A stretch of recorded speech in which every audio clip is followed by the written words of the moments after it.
তেহরানের রাজপথে এক টুকরো ফিলিস্তিন। ইসরায়েল আর যুক্তরাষ্ট্র বিরোধী স্লোগানে মুখর ইরানের রাজধানী, পোড়ানো হচ্ছে যুক্তরাষ্ট্রের পতাকাও। শুক্রবার জুম্মার নামাজের পর ইরানের রাজধানী তেহরানের রাজপথে নামেন লাখ লাখ মানুষ। ইসরায়েল ও হামাস যুদ্ধবিরতির শর্ত মেনে নেয়ার পর আপাতত হামলা বন্ধ হয়েছে গাজায়। কিন্তু যুক্তরাষ্ট্রের মদতে গেল 2 বছর ধরে উপত্যকাটিতে অভিযান চালিয়েছে ইসরায়েল। প্রাণ গেছে 67,000-এরও বেশি ফিলিস্তিনির। তাই যুদ্ধবন্ধের আনন্দের চেয়ে গাজাবাসীর ক্ষত পোড়াচ্ছে ইরানিদের।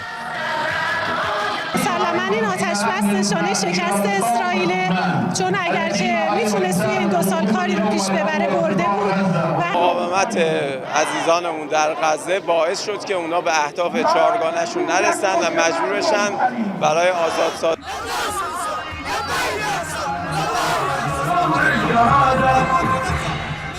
গাজায় যুদ্ধ শুরুর পর ইরানের অক্ষশক্তি হামাসকে শুরু থেকেই সমর্থন দিয়েছে ইয়েমেনের হুথিরা।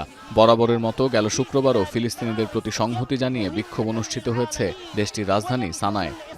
وقف إطلاق النار هو انفراجة وهذه نقلها يعني نتمناها إخواننا المجاهدين الصابرين في غزة فقد بذلوا وصبروا وضحوا لأجل هذه اللحظة ولأجل لحظة الانتصار। সাবিন স্কয়ারের এই সমাবেশে যারা অংশ নিয়েছেন তারা চান গাজায় দীর্ঘমেয়াদী শান্তি প্রতিষ্ঠা হোক। পাশাপাশি ক্ষুধাকে অস্ত্র হিসেবে ব্যবহার করে ইসরায়েল গাজায় যে দুর্ভিক্ষ পরিস্থিতি সৃষ্টি করেছে তার অবসান চান এই বিক্ষোভকারীরা।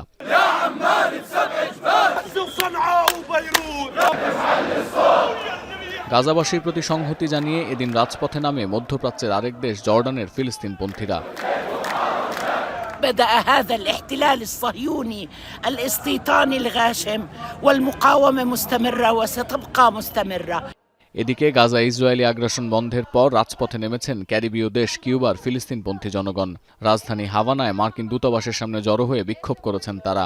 এছাড়া গাজাবাসীর প্রতি সংহতি জানিয়ে শহরের ম্যালকান সমুদ্র তীরে আয়োজিত সমাবেশের নেতৃত্ব দিয়েছেন দেশটির প্রেসিডেন্ট মিগুয়েল দিয়াস ক্যানেল এবং প্রধানমন্ত্রী ম্যানুয়েল মরেরো। সতীর্থ কর্মকার, এখন বিশ্ব। 4 গুণ শক্তিশালী এনজাইম ও অধিক ফেনা সমৃদ্ধ অরিক সিলভার ওয়াশ মাত্র 70 টাকায়।